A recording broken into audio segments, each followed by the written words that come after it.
Hello, dear student. Good morning. I am Jayasankar Pandey and you're welcome जय career foundation. आज हम लोग जैसा कि आप बोर्ड पे देख रहे हैं class 10 poetry lesson first the fountain written by James Russell Lowell. इस लेसन का हम लोग अध्ययन करेंगे और अब हम लोगों ने आपके प्रोज को लगभग खत्म कर दिया था, तो पोइट्री को खत्म करना है और पोइट्री को आपको बेहतर से बेहतर रूप में समझाने की हम कोशिश करेंगे द फाउंटेन लेसन में। तो आइए समय न गवाते हुए हम लोग इसके the central idea of the poem पर चलते हैं।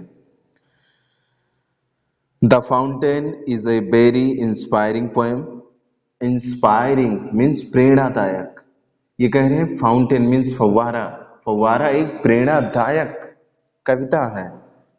The poet described the fountain in three different aspects. The poet described कवि वर्णन करता है द फाउंटेन फव्वारे के बारे में in the three different aspect, यानी उसके तीन प्रकार के पक्षों को। यानी आपका जो कवि है वो फव्वारे के तीन प्रकार के पक्षों का वर्णन करता है। इन द सनलाइट, सूर्य के धूप में। इट इज ब्राइट, ये क्या होता है? चमकीला होता है। यानी सूर्य के धूप में जो फव्वारा होता है वो चमकीला होता है। And upward leaping and glittering, और वो आगे की तरफ उछलते हुए बढ़ता रहता है। यानी आप कह सकते हो कि सूर्य के प्रकाश में फव्वारा जो है दिखने में काफी आकर्षक और उछलता कूदता रहता है। इन द मूनलाइट, चांद के प्रकाश में। At appear snowy white and ceramics like flowers when the winds rush। ये करें इन द मूनलाइट, चांदनी प्रकाश में। इट अपीयर्स स्नोवी व्हाइट, यानी वो दिखने में बर्फ की तरह सफेद दिखती है। यानी चांदनी रात में या चांद के प्रकाश में फव्वारा पूर्ण रूप से दिखने में बर्फ की तरह लगता है। एंड ceramical लाइक, और वैसा प्रतीत होता है जैसे फ्लावर्स यानी फूल पर। when the winds rush, यानी जब हवा चलती है। यानी जब हवा चलती है तो हिलता हुआ प्रतीत पड़ता है चांद के प्रकाश में फव्वारा। अंडर द स्टार लाइट, तारों की रोशनी में।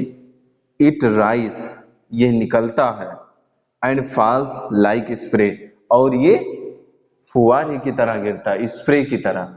यानी यह तारे के प्रकाश में निकलता और फुवारे की तरह गिरता। All the time it is cheerful and lively, यह सभी यानी हर समय, फव्वारा हर समय खुशहाल और जीवित रहता है। यानी वो हर समय जीवित रहता है, हर समय खुशी रहता है। ऑल द टाइम यानी सारे समय।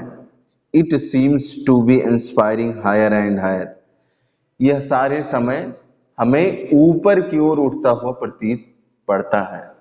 यानी हम कह सकते हैं कि फव्वारे को कभी भी हम लोग देखते हैं तो ऐसे लग रहा है कि ऊपर की तरफ ही आगे चलता रहता है, वो लगातार काम करता रहता है आपका फव्वारा। तो वही लिखा है कि all the times it seems to be inspiring higher and higher, यानी यह सारे समय लगातार ऊपर की तरफ उठता रहता है। The poet wishes to learn this quality, the poet wishes, कवि की इच्छा है, टू लर्न दिस क्वालिटी, कि हम इन गुणों को याद रखें। कौन से गुण? फ्रेशनेस यानी तरोताजा रहें। चेंज फिटनेस, अपने आप को बदलते रहें, अपनी शारीरिक चीजों को करते रहें। कंसिस्टेंसी लगातार बनाए रखें। As inspiring from the fountain, फव्वारे की तरह। यानी फव्वारा जिस तरीके से तरोताजा रहता है, बदलता रहता है, निरंतर रहता है, और लगातार वो आगे बढ़ता रहता है। इन्हीं गुणों को हम लोग को अपने अंदर धारण करना है। अब आइए हम लोग अपने लेसन पर चलते हैं। Into the sunshine full of the light leaping and flashing from morn till night. Into the sunshine full of the light, सूर्य के प्रकाश में, सूर्य के प्रकाश से ये भरा रहता है। लीपिंग एंड फ्लैशिंग, उछलते हुए और चमकते हुए। फ्रॉम मॉर्न टिल नाइट, दिन से लेकर रात तक।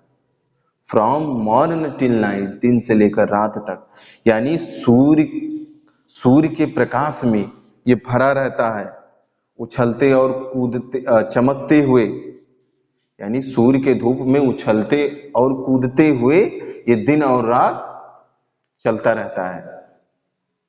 दूसरा स्टैंजा है into the moonlight whiter than snow. Into the moonlight, चांद प्रकाश में, यानी चांदनी के प्रकाश में। वाइटर देन स्नो, ये दिखने में पर्व की तरह लगता है। वेविंग फ्लावर लाइक, ये फूल की तरह हिलता हुआ दिखाई देता है। व्हेन द विंड्स ब्लो, जब हवा चलती है। इनके कहने का मतलब है कि into the moonlight whiter than snow waving flower like when the winds blow, यानी चांद के प्रकाश में ये बर्फ की तरह दिखाई देता है और ये फूलों पे हिलता हुआ दिखाई देता है जब हवा चलती है। यानी जब फूलों पर ओस की बूंदें पड़ती हैं तो बूंदें जब हवा चलती है तो इसे हिलती दिखाई देती है। थर्ड स्टैंजा है into the star light रसिंग in spray. Into the star light, तारों के प्रकाश में। रसिंग इन स्प्रे, यानी वो तेजी से फुहारा गिरता है। Happy at midnight happy by day, वो अर्धरात्रि में भी खुश होता है और दिन में भी खुश होता है। यानी फवारा तारों की रोशनी में तेजी से निकलता है, अर्धरात्रि से लेकर दिन तक वो खुश रहता है। चौथे स्टेंजा पर चलेंगे। Ever in motion blithesome and cheery. Ever in motion, ever means भी, इन मतलब में, मोशन मतलब गति, यानी गति में भी। ब्लीथ सम एंड चेरी, वो कैसा रहता है? प्रसन्न और प्रफुल्लित। स्टिल क्लाइंबिंग हेवनवर्ड, वो हम देखिए स्टिल, धीरे धीरे, क्लाइंबिंग, चढ़ता रहता है, हेवनवर्ड, आगे की तरफ, यानी धीरे धीरे वो आगे की तरफ चढ़ता रहता है, नेवर ए वेरी, और वो कभी नहीं थकता। यानी फवारा गति में ही खुश और प्रफुल्लित रहता है और वो बिना थके हुए आगे बढ़ता रहता है। ग्लेड ऑफ ऑल वेदर्स, उस ग्लेड मतलब खुश रहता है, वेदर्स मीन्स मौसमों में, यानी वो सभी मौसमों में खुश रहता है। स्टिल सीमिंग बेस्ट, और दिखने में भी सबसे अच्छा लगता है। अपवर्ड और डाउनवर्ड, चाहे ऊपर की ओर चाहे नीचे की ओर। मोशन द रेस्ट, उसी में वो आराम कर लेता है। यानी जो आपका फवारा है सारे मौसमों में खुश रहता है, दिखने में सबसे अच्छा लगता है, चाहे ऊपर की ओर चाहे नीचे की ओर, उसी में वो आराम कर लेता है। Full of A nature nothing can time. Full of A nature, ये प्रकृति से भरा हुआ है। नथिंग कैन टेम, इसे हम पालतू नहीं बना सकते। चेंज इवर मूवमेंट, प्रति क्षण बदलता रहता है। इवर द सेम, फिर भी वो वैसे रहता है। यानी हर समय फुहारा गिरता रहता है लेकिन उसका रूप रंग कलर जैसा भी है वो सेम रहता है।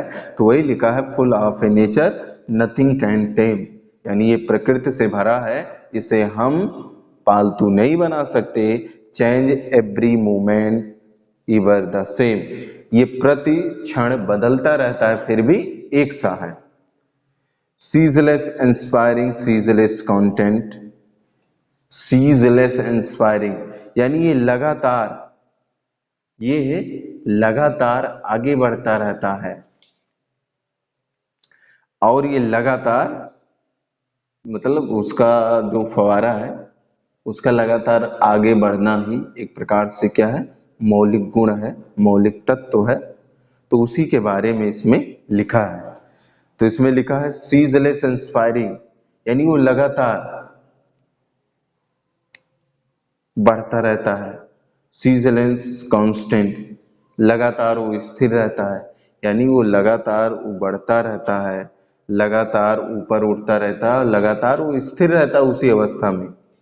डार्कनेस और सनशाइन, चाहे धूप हो चाहे रात हो। द एलिमेंट, यही उसका मौलिक तत्व है, यानी वो लगातार ऊपर उठता रहता है, लगातार स्थिर रहता है, चाहे धूप हो या फिर अंधेरा हो। यही इसका मौलिक तत्व है। अब हम लोग चलेंगे लास्ट स्टैंजा पर।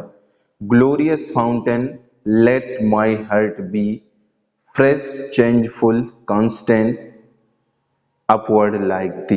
देखिए ग्लोरियस फाउंटेन, वहां पे एपोस्ट्रॉफी का मार्क लगा है, तो इससे आपका कवि जेम्स रसेल लॉवेल संबोधित करता है कि ग्लोरियस फाउंटेन, हे शानदार फवारे, लेट माई हार्ट बी, मेरे हृदय को भी, मेरे दिल को भी फ्रेश, तरोताजा कर दो, चेंजफुल, परिवर्तित कर दो, कांस्टेंट, कांस्टेंट, स्थिर कर दो, अपवर्ड लाइक दी, यानी जैसे आप आगे बढ़ रहे हो वैसे हम भी हो।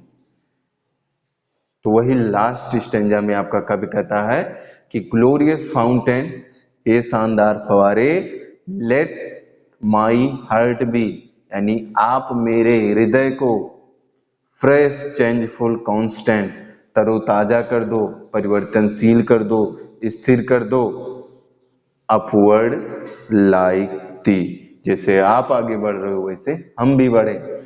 तो आपका ये लेसन क्लोज हुआ।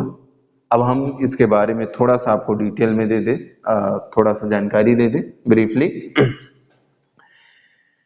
कवि जेम्स रसेल लॉवेल इस कविता के माध्यम से मानव समाज को ये संदेश देना चाहते हैं कि चाहे सुख हो या दुख हो, मानव को हमेशा कार्यशील रहना चाहिए, उसे अपने जीवन में रुकना नहीं चाहिए, उसे हमेशा परिवर्तनशील रहना चाहिए, हमेशा गतिशील रहना चाहिए, हमेशा अपने लक्ष्य को प्राप्त करने की तरफ आगे बढ़ना चाहिए।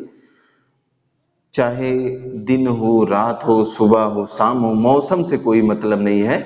आप उन गुणों को वो हमें ग्रहण करने की शिक्षा देते हैं द फाउंटेन के माध्यम से।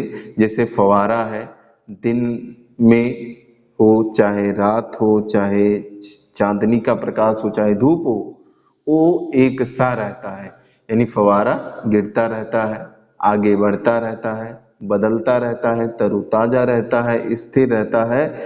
उसे हम लोग कोई भी मौसम हो पालतू नहीं बना सकते। क्यों? क्योंकि फवारा प्रकृति से भरा है। तो इन्हीं चीजों को इसमें बताया गया है।